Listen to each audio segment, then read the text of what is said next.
শুভরাত। শুরু করছি উপসহকারী কৃষি অফিসার এবং বাংলাদেশ গম ও ভুট্টা গবেষণা ইনস্টিটিউট নিয়োগ পরীক্ষার প্রস্তুতি পর্ব। যারা জয়েন করতেছেন প্লিজ জয়েন করে ফেলুন। আমাদের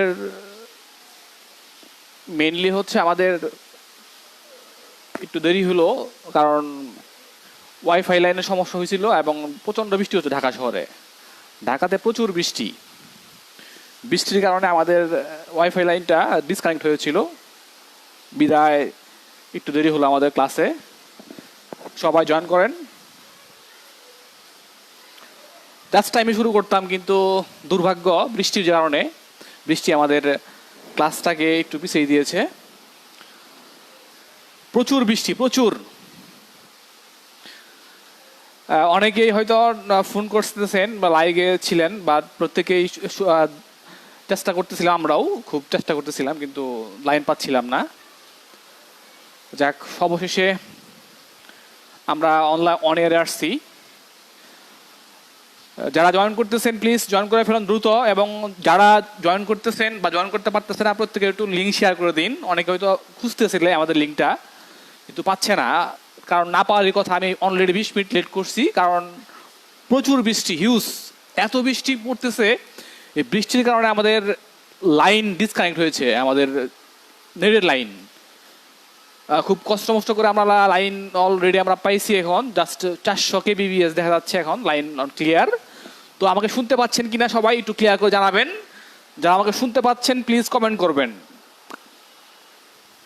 এবং স্পষ্ট দেখা যাচ্ছে কিনা, বোর্ড স্পষ্ট কিনা, এবং পাশাপাশি আমার কণ্ঠস্বর স্পষ্ট কিনা প্লিজ ক্লিয়ার করবেন। প্রশান্ত ভাইয়া বলছেন কেমন আছেন? হ্যাঁ, অবশ্যই ভালো আছি ভাইয়া। প্লিজ একটু কমেন্ট করবেন, সবাই একটু কমেন্ট করবেন। আমাকে শুনতে পাচ্ছেন কিনা একটু প্লিজ কমেন্ট করবেন, কারণ আপনারা কমেন্ট করলে আমি ক্লাস শুরু করে দিব। আজকে দেরি করবো না, দ্রুত। আবারও বলে দিচ্ছি যে আজকে আমাদের ঢাকাতে প্রচুর বৃষ্টি হচ্ছে। বৃষ্টির কারণে আমাদের অলরেডি 20 মিনিট লস, কারণ নেটের কারণে, মানে নেট সমস্যা ছিল, মানে প্রচুর বৃষ্টিতে নেট সমস্যা। আজকে অলরেডি আমরা কিছুক্ষণ আগে লাইন পাইলাম, পাশাপাশি আমরা লাইন পাওয়ার সাথে আপনাদের ক্লাসে চলে আসছি। তো যারা আছেন প্লিজ একটু কমেন্ট করবেন, সবকিছু ক্লিয়ার কিনা একটু কমেন্ট করবেন। কমেন্ট না করলে আমি আসলে মানে ক্লাস শুরু করতে পারবো না। গত ক্লাসের মতো হবে। সবাইকে বলতেছি যে প্লিজ একটু কমেন্ট করুন, এবং সবাই কেমন আছেন জানাবেন।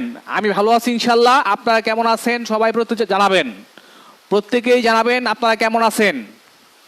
হ্যাঁ, আমি অবশ্যই ভালো আছি। আপনারা কেমন আছেন প্রত্যেকে জানান, কারণ প্রত্যেকের নাম বলা সম্ভব হচ্ছে না। অলরেডি আমাকে নক করেছেন, কারণ আফরাদ, তারপর হচ্ছে মিল্টন, অলরেডি সাইদ মিনহাস এবং তুহিন এবং দীপঙ্কর রয়, ওনারা অলরেডি কমেন্ট করে ফেলেছেন। যারা কমেন্ট করতেছেন কেমন আছেন জানাবেন ইনশাল্লাহ। আপনাদের কমেন্ট পেলেই আমরা ক্লাস শুরু করে দিব। যাক, আলামিন অলরেডি কমেন্ট করে ফেলছেন। দীপঙ্কর রয়, আবারও প্রশান্ত, হ্যাঁ ভালো আছি অলরেডি বলেছেন আলামিন ভাই। এবং হ্যাঁ, জাস্ট ঘোলা দেখা যাচ্ছে না, আপনার কথা শোনা যাচ্ছে কিন্তু ঘোলা দেখা যাচ্ছে। তাহলে আমি একটু আমার ক্যামেরাটা একটু পরিষ্কার করে ফেলি, দাঁড়ান একটু ওয়েট করেন, একটু ক্যামেরাটা পরিষ্কার করে নিচ্ছি।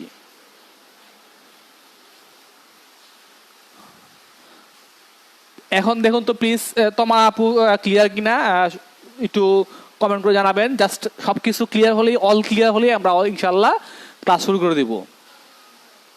যাক, তুহিন ভালো আছি, ক্লিয়ার, অলরেডি ক্লিয়ার বলছেন। হ্যাঁ, যারা ক্লিয়ার দেখতে পাচ্ছেন, শুনতে পাচ্ছেন, প্লিজ আপনারা একটু কমেন্ট করবেন। হ্যাঁ, কমেন্ট করলে ইনশাল্লাহ আমরা ক্লাসটা শুরু করতে পারছি। যে অলরেডি আমাকে বলেছেন যে ক্লিয়ার, মানে স্পষ্ট এখন তো ক্লিয়ার নাকি? হ্যাঁ, অলরেডি সোহাগ ভাই, তারপর আহাদ, তারপর হচ্ছে আলামিন, হাবিবুর রহমান, হ্যাঁ প্রত্যেকেই কমেন্ট করেছেন ইনশাল্লাহ। হ্যাঁ, আলহামদুলিল্লাহ ভালো। হ্যাঁ, আমাদের আরেকটু আবারও বলছি যে আজকে টপিকটা হচ্ছে আমাদের জীববিজ্ঞান, যে অঙ্কুরোদ্গমটা হচ্ছে আমাদের মোস্ট একটা টপিক জীববিজ্ঞান বইয়ের মধ্যে। আমরা এই টপিকটাই বাছাই করে নিয়েছি। ইনশাল্লাহ আমরা আজকে ক্লাসটা একদম ক্লিয়ার করে ফেলবো। যারা অনলাইনে আছেন প্রত্যেকে যদি পারেন খাতা এবং কলম রেডি করে রাখবেন, ইনশাল্লাহ আপনাদের ক্লাসটা খুব হেল্পফুল হবে।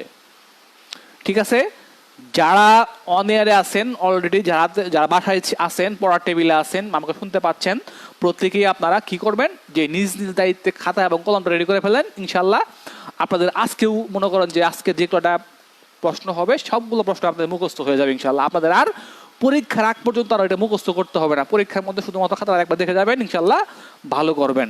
তো ধন্যবাদ সবাইকে, অলরেডি আমাকে অনেকে শুনতে পাচ্ছেন। হ্যাঁ, তো আমার ক্লিয়ার সেটা বলে ফেলেছেন। এবং পাশাপাশি হচ্ছে বর্মন অলকে অল ক্লিয়ার, গুড। যেহেতু অল ক্লিয়ার হচ্ছে আমরা এখন ক্লাসে চলে আসি। যেহেতু সবার কনফিগারেশন পাইছি আমরা অল, সেহেতু আমরা এখন ক্লাসে চলে আসবো, আর দেরি করবো না। অনেকের জায়গায়, আমার এখানে কিন্তু ঢাকাতে প্রচুর বৃষ্টি, হিউজ, মানে এত বৃষ্টি হচ্ছে, মানে কল্পনা করতে পারবেন না যে কি পরিমাণ বৃষ্টি হচ্ছে। তো যাই হোক, আমাদের বৃষ্টি কথা না বলছি, আমরা এখন ক্লাস করি। অলরেডি 85 জন আমাদের অন ইয়ারে। তো সবাইকে আবারও শুভেচ্ছা এবং অভিনন্দন জানিয়ে আমাদের আজকের এই অনলাইন ক্লাস, মানে 5টা ক্লাসের আজকে প্রথম ক্লাস, আমরা 5 নাম্বার ক্লাস করতেছি। তো যারা আমাকে শুনতে পাচ্ছেন, আমাদের ক্লাসগুলো শুনতে পাচ্ছেন রেগুলার, আপনাদের প্রত্যেককেই বলছি যে আপনারা আমাদের ক্লাসগুলো শেয়ার করে রাখুন, যেন আপনারা প্রয়োজনের সময় আপনারা নিজেরা খুঁজে পেতে পারেন।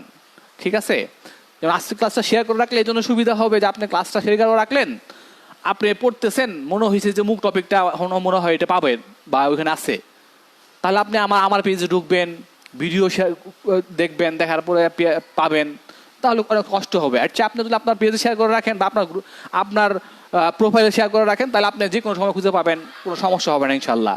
তো আমাদের এই 5ম ক্লাস আজকে, যারা বিগত 4টা ক্লাস দেখতে পারেন নাই, আমাদের পেজে ঢুকবেন, পেজে ঢুকে ভিডিও দেখবেন, ভিডিওতে শেয়ার করবেন, শেয়ার করার পরে দেখবেন যে আমাদের বিগত 4টা ক্লাস 4, 3, 2, 1 এইভাবে ক্লাসগুলো দেওয়া আছে, আপনারা ক্লাসগুলো দেখে নিন, ইনশাল্লাহ আপনাদের কাজে লাগবে।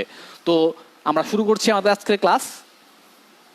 আজকে টপিকটা আপনাদের যদিও ক্লাস আগে বলে দিই নেই, টপিকটা হচ্ছে অঙ্কুরোদ্গম, মানে বীজের অঙ্কুরোদ্গম। ঠিক আছে, তো অঙ্কুরোদ্গমের ক্ষেত্রে আমরা সবচেয়ে যে বিষয়গুলো সবচেয়ে বারবার বলি, আমরা একটু দেখে নেই। অঙ্কুরোদ্গম,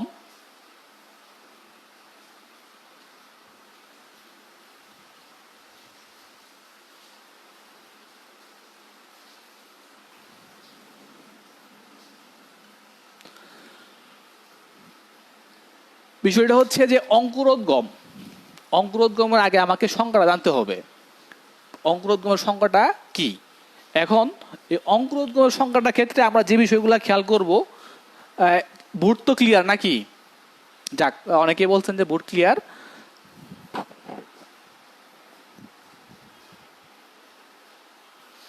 এখন আমরা তাহলে ক্লাস অলরেডি শুরু করে ফেলি।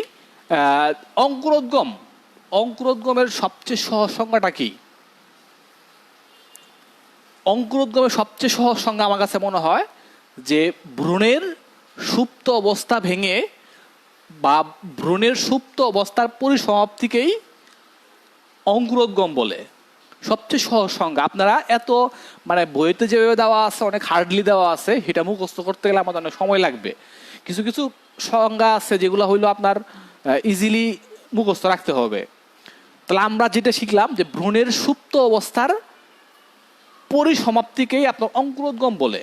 এখন যদি আপনি এই সংজ্ঞাটা লিখে নেন, আপনাদের কাজে লাগতে পারে, অনেক সময় দিতে পারে যে ভ্রূণের সুপ্ত অবস্থার পরিসমাপ্তিকে কি বলে, অঙ্কুরোদ্গম ক্ষমতা বলে, তারপরে হচ্ছে ব্যাপন বলে, ইমবাইবেশন বলে, নাকি আপনার আদার্স একটা টপিক দিয়ে দিল।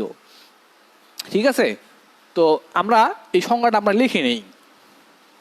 আচ্ছা, তার আগে আমরা এই সংজ্ঞা লেখার আগে যে বিষয়টা আমরা খেয়াল করব, ভ্রূণটা কি। ভ্রূণ কখন আপনারা দেখছেন? হ্যাঁ, খুব ইজিলি আপনাদের বলে দেই, যেটা হইতেছে যে আপনারা খুব দেখছেন হয়তো, আপনাদের বিষয়টা কিছু ক্লিয়ারলি বলি। যেমন ডিম ভাঙার পর এই ডিমের কুসুমের মাঝখানে দেখবেন সাদা 2টা পদার্থ দেখা যায়, 2টা বস্তুর মতো দেখা যায়, খালি চোখেই দেখা যায়, সেটা হচ্ছে ভ্রূণ। একদম ক্লিয়ারলি যেটা বললাম। আবার দেখবেন চালের মাথার উপর ছোট একটা সাদা বস্তু দেখা যায়, সেটা হচ্ছে ভ্রূণ। ঠিক আছে, মানে একদম সহজ সচক্ষে যেটাকে আমি একবারে বলে দিলাম। এই দুটো আপনারা ক্লিয়ারলি আপনারা দেখে বুঝলেন, মানে ভ্রূণটা বুঝতে পারলেন। তাহলে আমরা একটু দেখে নিই সংজ্ঞাটা।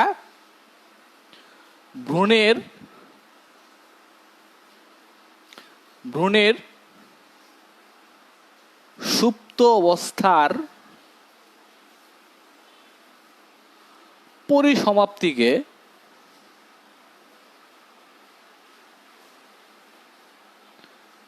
পরিসমাপ্তিকে অঙ্কুরোদ্গম বলে।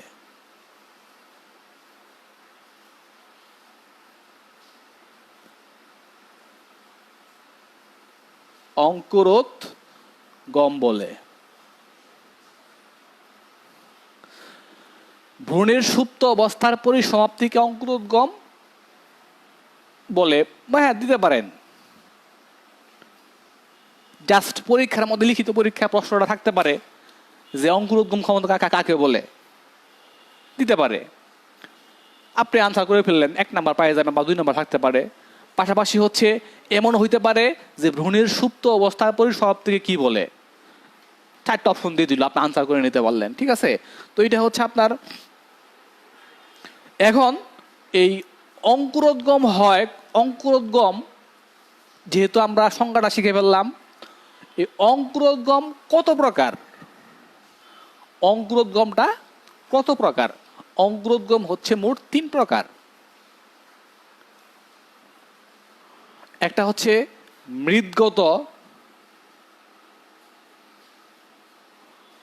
মৃদগত অঙ্কুরোদ্গম। অঙ্কুরোদ্গম আমরা লিখবো না, আমরা লিখে নিয়েন। 2 নাম্বার হচ্ছে মৃদবেধী।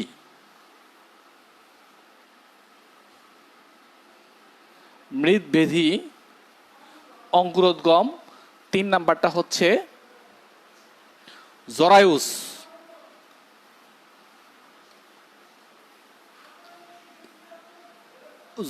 অঙ্কুরোদ্গম।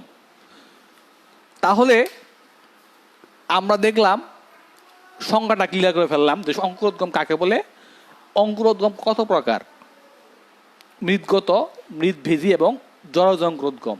এই 2টা প্রশ্ন পরীক্ষা দিতে পারে, পরীক্ষা আসতে পারে যে অঙ্কুরোদ্গম ক্ষমতা কত প্রকার। এই 3 প্রকার। এখন যেহেতু 3টা ধাপ আমরা শিখে ফেললাম, এবার আমরা মৃদগতটা দেখব, সংজ্ঞাটা দেখব, মৃদভেদী দেখব, জরায়ুজ দেখব। এখন এই 3টা টপিক আমরা এই জন্যই সংজ্ঞাটা আমরা দিলাম। এই 3টার সংজ্ঞা থেকে বিগত সালে বেশ কিছুবার প্রশ্ন আসছে। যে প্রশ্নগুলো কেমন আসছে, কোন টাইপের আসছে, কেমন হয়েছে, আমরা সেই প্রশ্নগুলো আমরা দেখবো আজকে। আমি সেই প্রশ্নগুলো নিয়ে আসছি আপনাদের জন্য, যে বিগত সালে এই টপিক থেকে কতগুলো প্রশ্ন আসছে, বা এই টপিক থেকে আপনার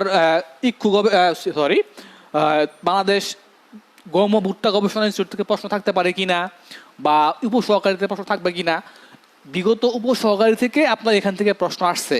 ঠিক আছে, আমরা সেখান থেকেও প্রশ্নগুলো দেখে নিব, যে আসলে আমরা টুকটাক করে আমরা দেখে নিব। এখন যেহেতু অঙ্কুরোদ্গম ক্ষমতা আমরা প্রকারভেদটা করে ফেলছি, এখন আমরা দেখব যেটা হচ্ছে মৃদগত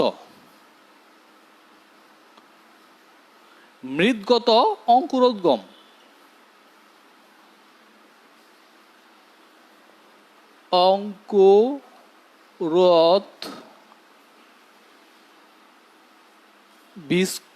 মৃদগত অঙ্কুরোদ্গম। এখন এই মৃদগত অঙ্কুরোদ্গমের মধ্যে এবং মৃদভেদী অঙ্কুরোদ্গমের মধ্যে থেকে বেশ কিছু সমস্যা আছে। লেখাটা কি ক্লিয়ার দেখা যাচ্ছে? দাঁড়ান একটু ছোট করে দিচ্ছি।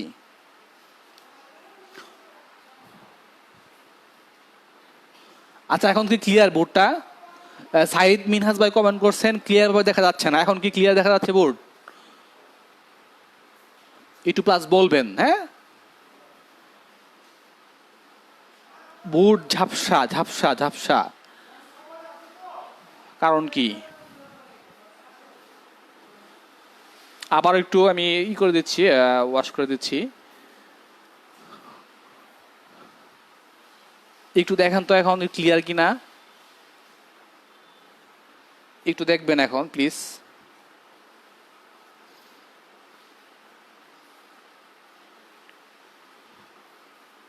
এখন কি ক্লিয়ার কিনা? তুহিন তুহিন ভাই আবার বলতেছেন ঝাপসা। সবার কাছে ঝাপসা লাগছে কি?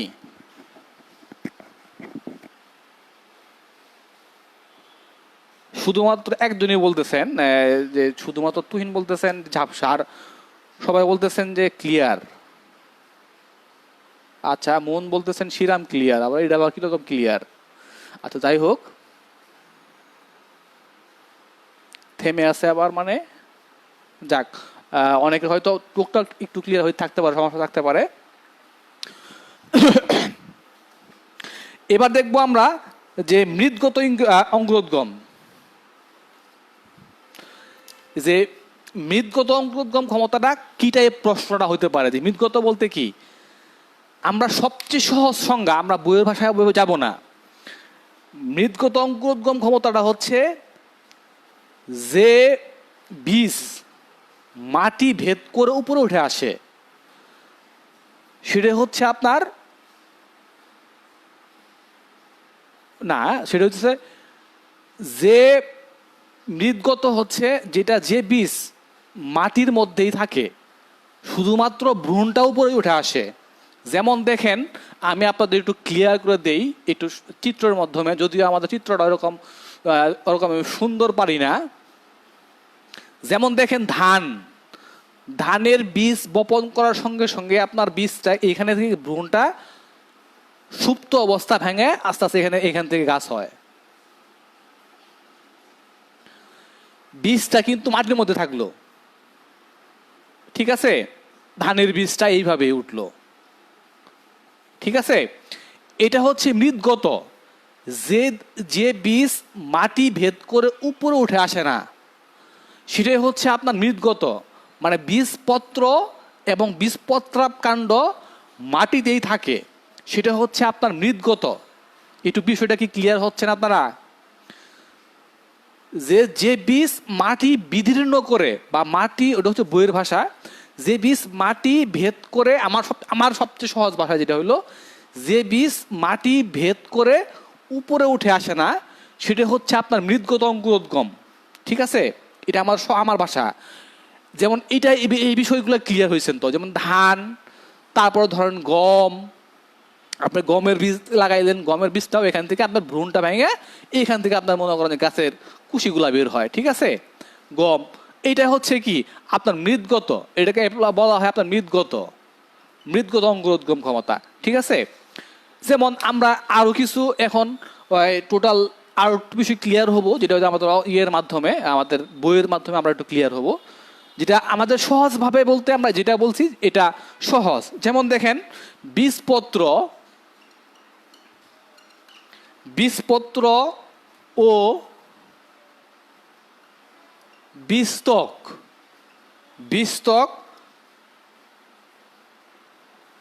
মাটির নিচে থাকে তাকে মনে করেন যে তাকে মৃদগত অঙ্কুরোদ্গম ক্ষমতা বলে। মৃদগত অঙ্কুরোদ্গম ক্ষমতা বলে।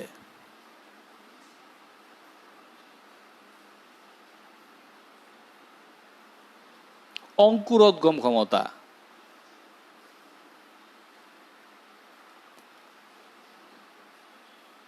এখন প্রশ্ন হচ্ছে যে বীজপত্র এবং বীজত্বক মাটির নিচে থাকে, মানে আমি যে চিত্রটা আপনাদের দিছি, আমি এই চিত্রটা আবার এখানে একটু টোটালি ছোট করে আঁকায় রাখি, যে আপনাদের সহজে বোঝার জন্য। যারা কিছুক্ষণ মধ্যে লাইভ জয়েন করতেছেন ওনারা হয়তো প্রশ্ন করতে পারেন, এরকম হয়, ঠিক আছে।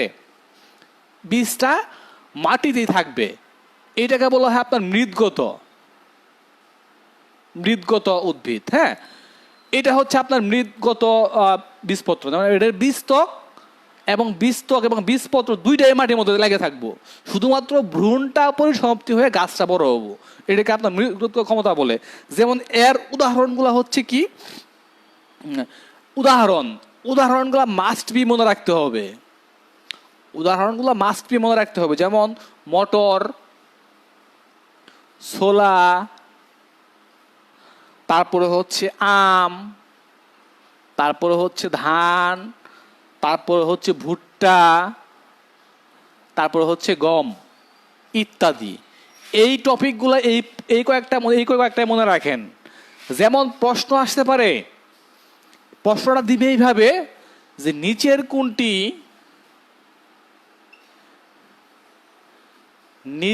কোনটি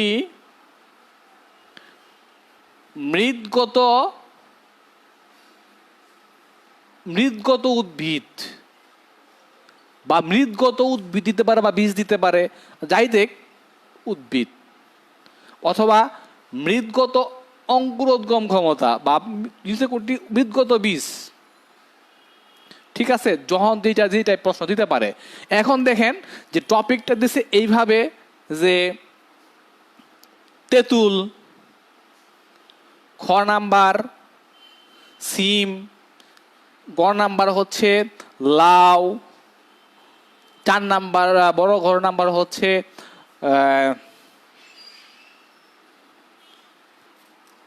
বড় নাম্বারটা হচ্ছে কুমড়া। হ্যাঁ, কুমড়া।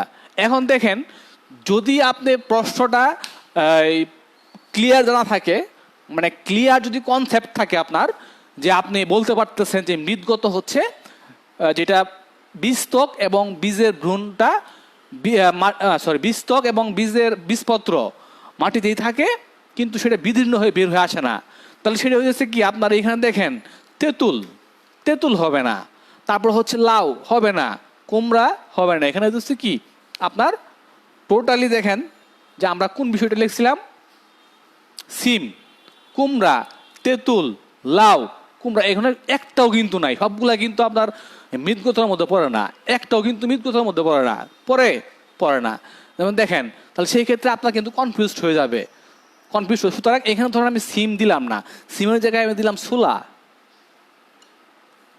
তাহলে সেই ক্ষেত্রে আপনি ধরতে পারবেন যে এর ছোলা মাথা আপনার নিয়ে আসতে হবে যে ছোলাটা মৃৎভেদ করে উপরে উঠে আসে না। এই টাইপ প্রশ্নগুলো হবে। সুতরাং আপনাকে অবশ্যই এই সংজ্ঞাটা মনে রাখতে হবে। সংজ্ঞাটা মনে রাখলেও, প্রিলির জন্য সংজ্ঞাটা মনে না রাখলেও চলবে, কিন্তু আমি যে সহজ সংজ্ঞাটা আপনাকে দিছি, যে সব বীজ মাটি ভেদ করে উপরে উঠে আসে না, সেটা হইল আপনার মৃৎগত উদ্ভিদ। এর মধ্যে হচ্ছে কি মটর, ছোলা, আম, ধান, গম, ভুট্টা। আর যদি আপনি এত খেলামেলা না চান, বইয়ের ভাষায় মুখস্থ করতে চান, তাহলে আপনি মুখস্থ করবেন বীজপত্র ও বীজত্বক মাটির নিচে থাকে, মানে যেসব বীজপত্র বা যেসব বীজের বীজপত্র ও বীজত্বক মাটির নিচে থাকে তাকে মৃৎগত অঙ্কুরোদ্গম ক্ষমতা বলে। আপনি এইভাবে সহজভাবে মুখস্থ করতে পারেন, আর সহজে আপনার আমারটা মতো মুখস্থ করতে পারেন, আপনার ইচ্ছা। কিন্তু এইটা হচ্ছে একটা গুরুত্বপূর্ণ পার্ট, যে পার্টের মধ্যে থেকে আপনাকে এটা মুখস্থ করণই লাগবে। এটা আপনার এই অধ্যায়টা আমরা যাই না, ক্লাসে যাওয়া লাগবে, কারণ এখান থেকে একটা নাম্বার পেতেও পারেন, কিন্তু লিখিত পরীক্ষায় মাস্ট বি পাবেন। এবার দেখেন মৃৎবেধি, 2 নাম্বার টপিক, মৃৎবেধি। এই টাইমে আবার ক্লাস পরীক্ষা, তো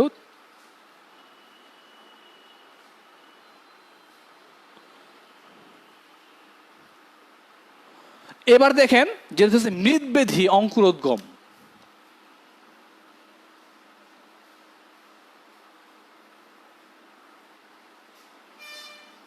এবার দেখেন মৃৎবেধি অঙ্কুরোদ্গম, আমরা খুব সহজ একদম ক্লিয়ার কনসেপ্ট দিচ্ছি, যে আমাদের সহজ ভাষায় যে বীজ মাটি ভেদ করে উপরে উঠে আসে সেটা হচ্ছে আপনার মৃৎবেধি। একটু খেয়াল রাখবেন, মৃৎবেধি মানে মাটি ভেদ করে উপরে উঠে আসবো, আর মৃৎগত হচ্ছে মাটি ভেদ করে উপরে উঠে আসবে না। সুতরাং এই জিনিসটার মধ্যে আপনাদের দুইটার মধ্যে একটু কনফিউজ ক্লিয়ার রাখবেন। আমি সহজ করে দেই, যে বীজ মাটি ভেদ করে উপরে উঠে আসে তাকে মৃৎবেধি অঙ্কুরোদ্গম ক্ষমতা বলে।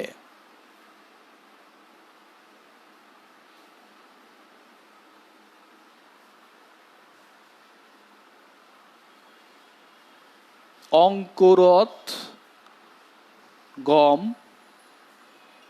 ক্ষমতা। একটু আমি আবার বলে দিচ্ছি, যদি আপনারা সহজ ভাষায় যদি মনে করেন যে এই সংখ্যাগুলো মুখস্থ না রাখতে পারেন,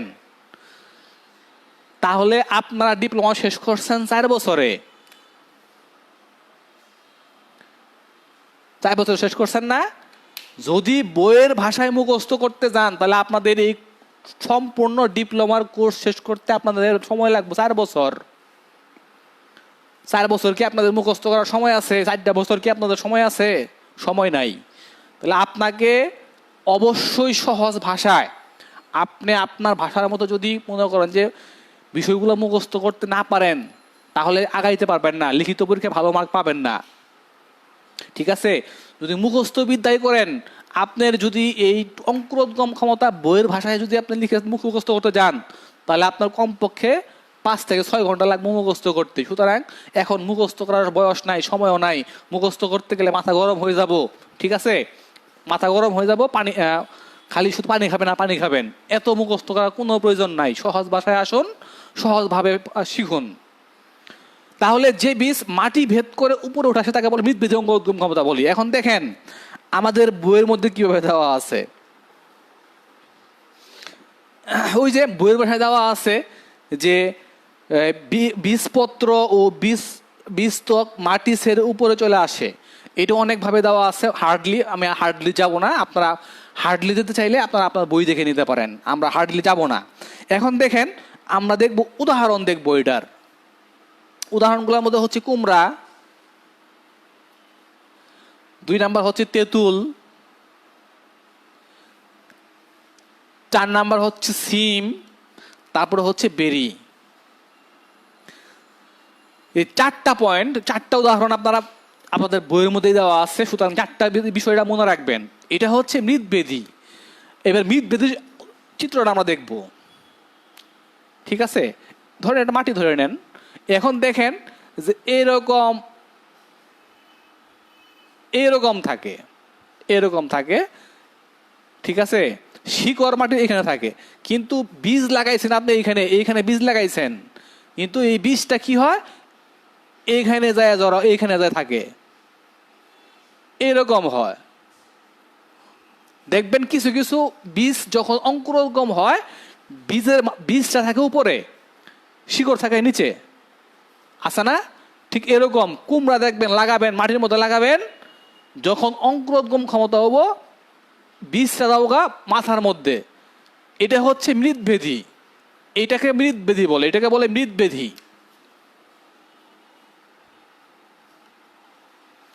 এইটাকে বলে মৃৎবেদী। ঠিক আছে? অঙ্কুরোদ্গম ক্ষমতা এরকম হয়। যদিও আমার চিত্রটা আমি ওইভাবে আঁকাইতে পারি না, জাস্ট আপনাদের ক্লিয়ারটা বোঝানোর জন্য বললাম। দেখবেন কুমড়াও ঠিক সেম এরকম হয়। বীজ লাগাইছেন, কিছুদিন পর যখন বীজের সুপ্ত অবস্থা ভেঙে বীজ গজা হবে, তখনই মনে করেন যে এরকম সিস্টেমটা হয়ে যাব। ঠিক আছে? সেটা হচ্ছে মৃৎবেদী। এবং পাশাপাশি ঠিক তেঁতুলও তাই, সিমেও তাই, বেরিতেও তাই। এটাকে বলে আপনার মৃৎগত অঙ্কুরোদ্গম ক্ষমতা। হ্যাঁ, বিষয়টা ক্লিয়ার। এবার দেখেন 3 নাম্বার। আমরা বলছিলাম যে অঙ্কুরোদ্গম ক্ষমতা হচ্ছে মোট 3 প্রকার। একটা হচ্ছে মৃৎগত, মৃৎবেদী, আর একটা হচ্ছে জরায়ুজ অঙ্কুরোদ্গম। হ্যাঁ, এখন আমরা দেখবো জরায়ুজ অঙ্কুরোদ্গম। জরায়ুজ অঙ্কুরোদ্গম, অঙ্কুরোদ্গম,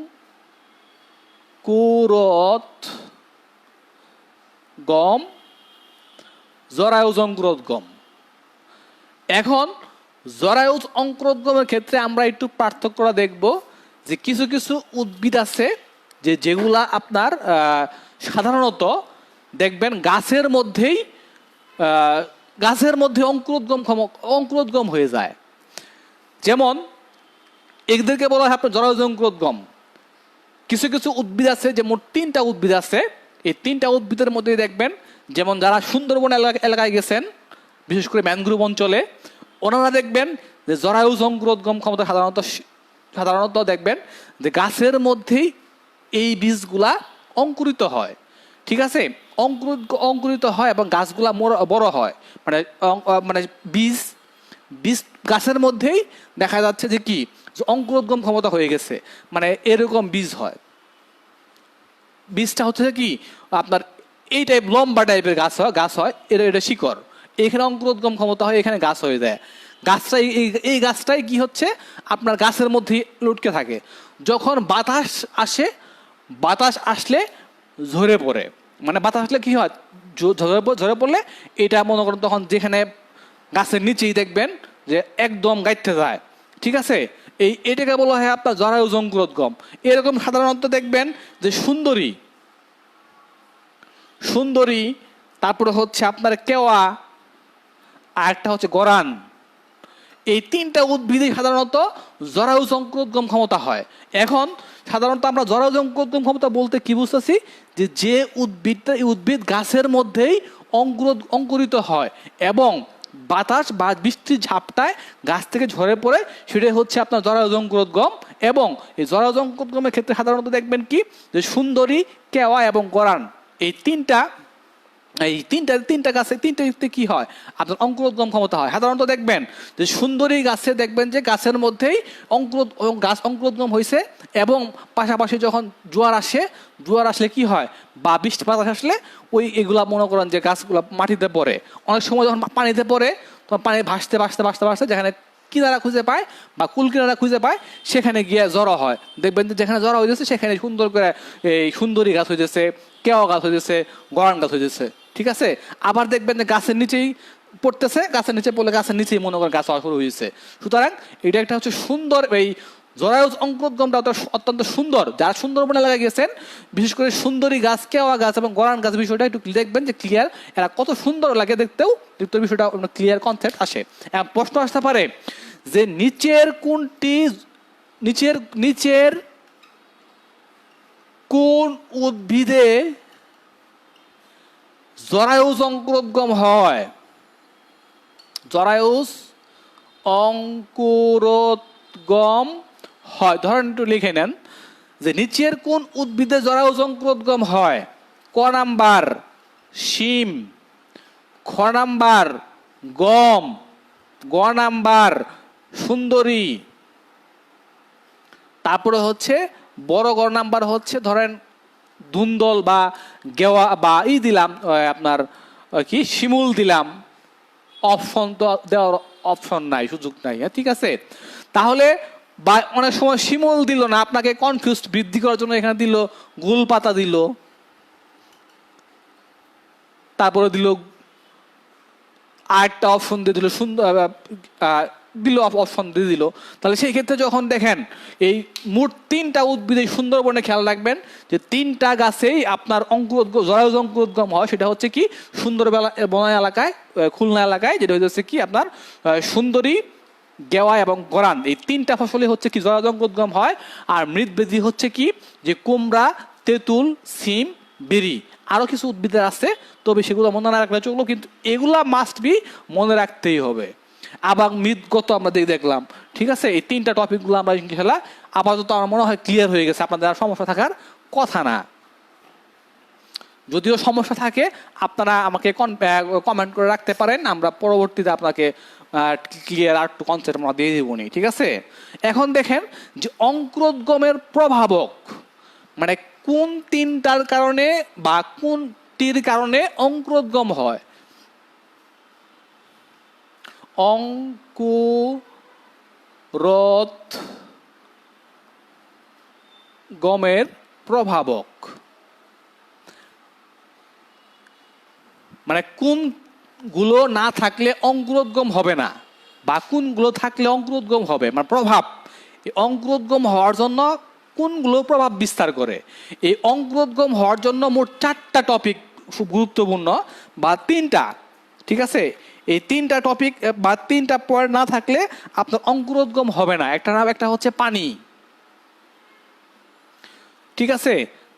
প্রভাবকের কাজ করে মোট হচ্ছে 3টে, একটা পানি, আর একটা হচ্ছে আপনার অক্সিজেন, 3 নাম্বারটা হচ্ছে যে উত্তাপ। এই 3টা টপিকের উপর আপনার অঙ্কুরোদ্গম ক্ষমতা হয়, ঠিক আছে। এই 3টা টপিক পয়েন্টের কারণে অঙ্কুরোদ্গম খোলা হচ্ছে।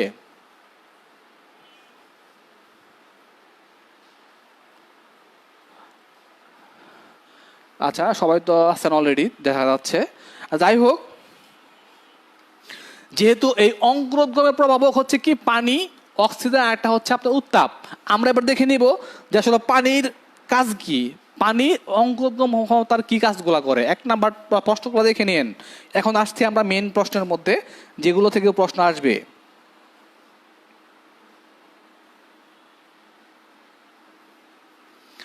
দেখেন, এখন প্রশ্নগুলো লিখে নেন। যেটা হচ্ছে বীজের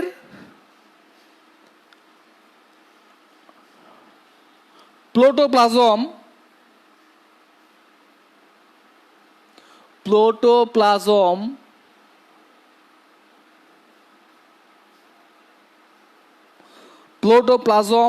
এবং এনজাইমকে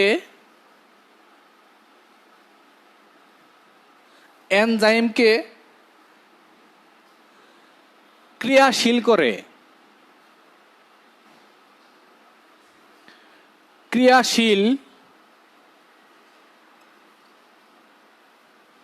করে কোনটি? দেখুন প্রশ্নের ধাপগুলো দেখে নেন যে কি টাইপ প্রশ্নগুলো হইতে পারে বা কেমন প্রশ্ন হইতে পারে। ঠিক আছে, প্রশ্নগুলো জানা থাকা উচিত। আর এখন ক্লাসগুলো করলে আপনার ইনশাল্লাহ এইগুলার সমস্যা ভুলার কথা না। বীজের প্রোটোপ্লাজম এবং এনজাইম ক্রিয়াশীল করে কোনটি? আমি প্রশ্নগুলো দেখে দিয়েছি, তোমার উত্তর হচ্ছে পানি। ঠিক আছে, 2 নাম্বার হচ্ছে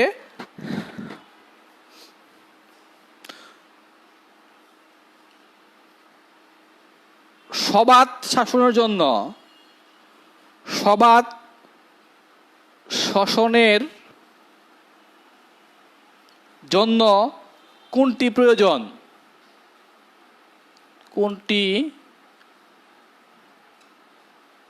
উত্তর হচ্ছে অক্সিজেন।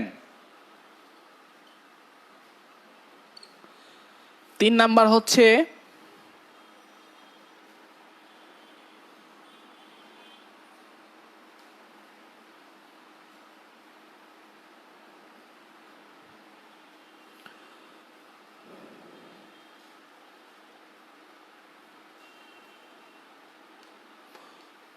সর্বনিম্ন কত ডিগ্রি সেলসিয়াস তাপমাত্রায়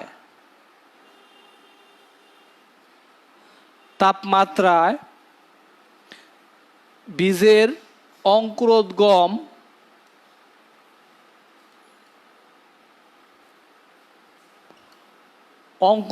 হয় না? 5 ডিগ্রি সেলসিয়াস। ঠিক আছে, সর্বনিম্ন কত ডিগ্রি সেলসিয়াস তাপমাত্রায় বীজের অঙ্কুরোদ্গম হয় না? এটা হচ্ছে আপনার 5 ডিগ্রি। 4 নাম্বারটা হচ্ছে সর্বনিম্ন জায়গায় দিবেন সর্বোচ্চ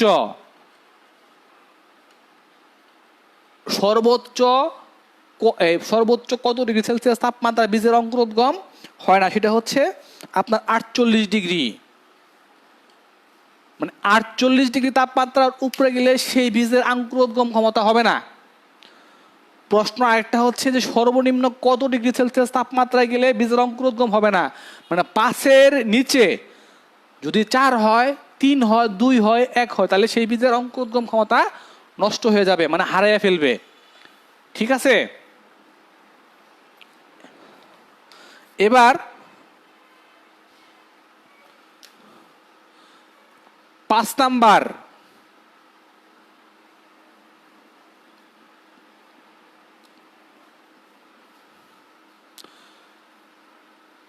কোন বীজ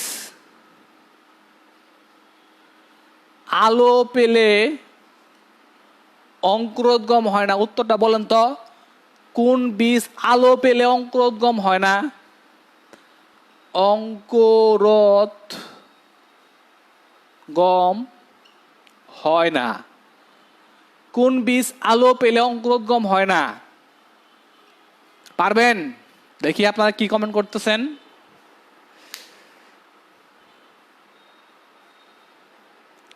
আচ্ছা, যেহেতু না পারলেও সমস্যা নাই। কোন বীজ আলো পেলে অঙ্কুরোদ্গম হয় না? গুরুত্বপূর্ণ প্রশ্ন। ঠিক আছে, ধুতরা বীজ, ধুতরা, ধুতরা বীজ আলোতে অঙ্কুরোদ্গম হয় না, অন্ধকার পেলে সেটা অঙ্কুরোদ্গম ক্ষমতা চরম পর্যায়ে আসে।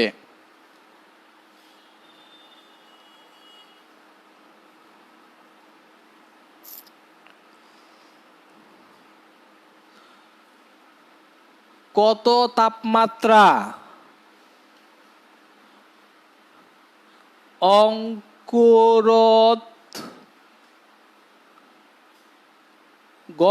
জন্য ভালো? মোস্ট ইম্পর্টেন্ট প্রশ্ন। 20 থেকে 30 ডিগ্রি সেলসিয়াস। মোস্ট ইম্পর্টেন্ট প্রশ্ন দুইটাই, স্টার মার্কস দিয়ে রাখলাম।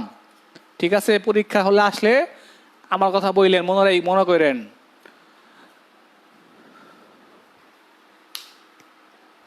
তারপরটা হচ্ছে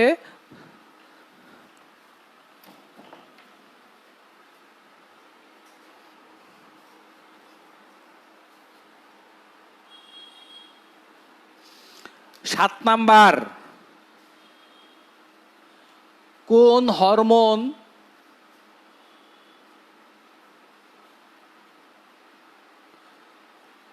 অঙ্কুরোদ্গমের সহায়তা করে? সহায়তা করে, উত্তর হচ্ছে অক্সিন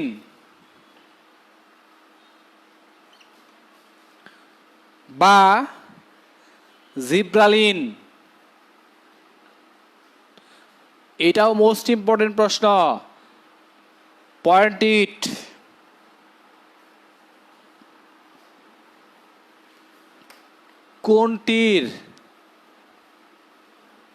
কোনটির উপস্থিতিতে অঙ্কুরোদ্গমের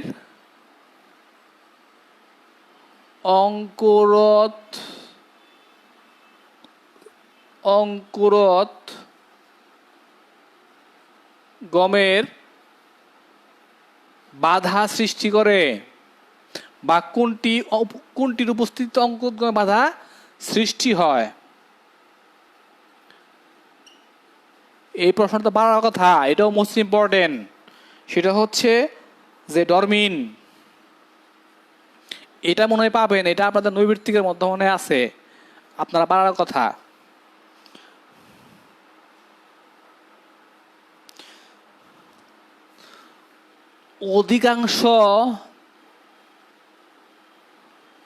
অধিকাংশ বীজের আয়ুকাল বা আয়ুষ্কাল, আপনারা যেভাবে লিখতে পারেন, আমি আপনাদের বইয়ের মতো করে লিখি। আয়ুষ্কাল কত ডিগ্রি সেলসিয়াস? উত্তর হচ্ছে যে, আয়ুকাল কত ডিগ্রি সেলসিয়াস না, আয়ুকাল কত? উত্তর হচ্ছে 5 থেকে 8 বছর। এটাই হচ্ছে আমাদের অঙ্কুরোদ্গম ক্ষমতা, মানে আমাদের অঙ্কুরোদ্গমের A to Z ক্লিয়ার হইল। একমাত্র আমরা অঙ্কুরোদ্গম ক্ষমতা শেষ করলাম, একদম শেষ করে ফেললাম।